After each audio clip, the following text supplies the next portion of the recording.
So Apple just went and dropped its biggest software design update ever. I mean, this thing is a universal new look, and it's coming to every single one of their platforms. So what exactly is this new design language, and what does it mean for designers and developers out there? Yeah, let's get into it. And trust me, Apple is not being subtle about how big of a deal this is. Just listen to Alan Dye, their VP of Human Interface Design. He called it their broadest software design update ever. But the part that really jumps out? Rethinking the fundamental elements. You know, this isn't just a fresh coat of paint. No way. This is a massive foundational shift. So what's this new foundation all about? Well, it's built on a brand new design material that Apple is calling liquid glass. Okay, so what is liquid glass? At its heart, it's this new translucent material. But here's the thing. It's not just a simple blur. It's actually designed to reflect and refract what's around it. Almost like, real glass. The whole point here is to dynamically change the UI to bring your content into sharper focus. It's all about making the interface get out of the way of what you're actually trying to do.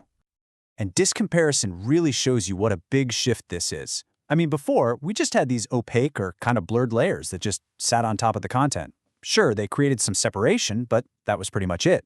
But now, with liquid glass, the UI is this totally distinct, functional layer that actually floats above the content, letting it peek through. It's all about creating that sense of depth and context.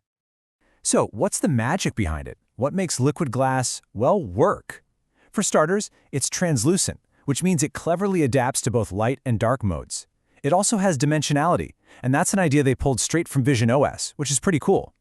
And it's not static at all. It's using real-time rendering to react as you move, creating what they call specular highlights. You know, those little glints of light you see on actual glass? The whole thing is meant to feel alive. But here's the interesting part. As brand new as all this feels, Apple is actually framing it as the next logical step in a really old design philosophy.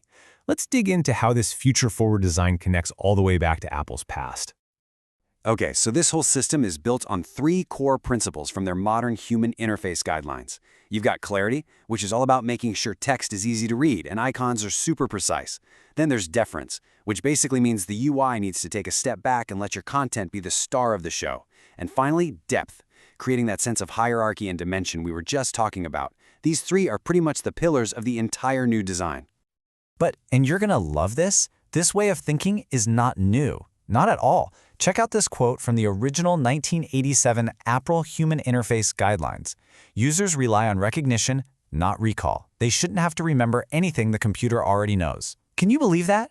This core idea is almost 40 years old.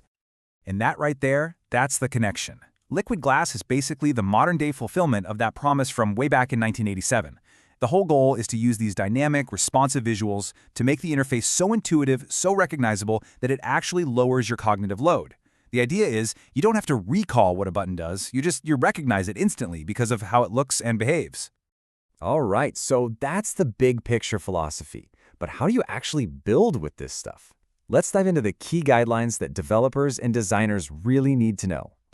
First up, icons.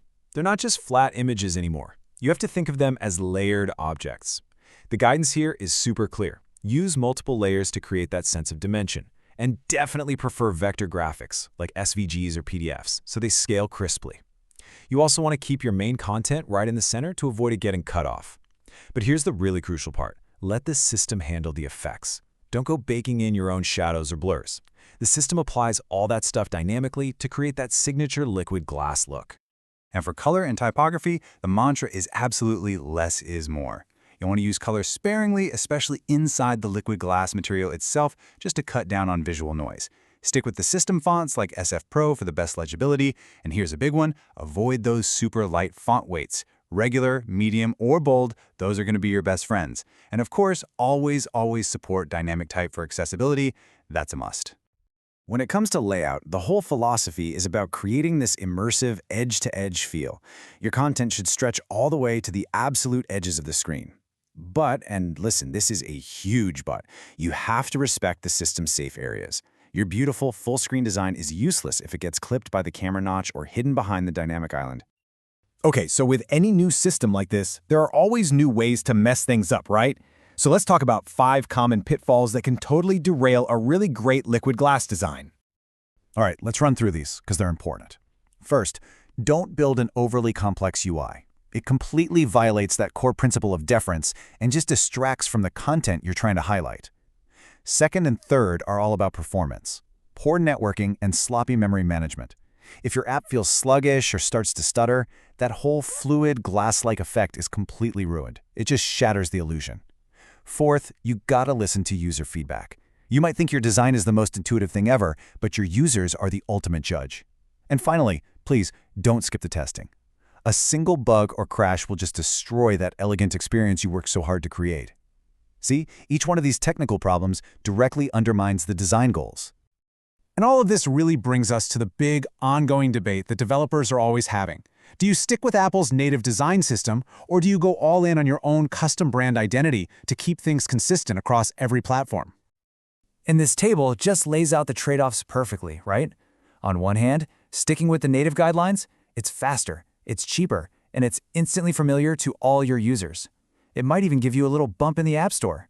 But then you have the custom brand side of things, which delivers that unique, memorable experience that's the same no matter where your users find you.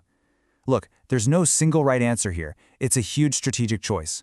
What we see a lot of successful apps do is actually a hybrid approach. They'll use native components for things like navigation, but then build a custom UI for their main content screens. So at the end of the day, all of this leaves developers and designers with one really critical question they have to keep asking themselves. At what point does fighting for your own brand consistency actually start to create platform inconsistency? That's the tightrope every single team has to walk.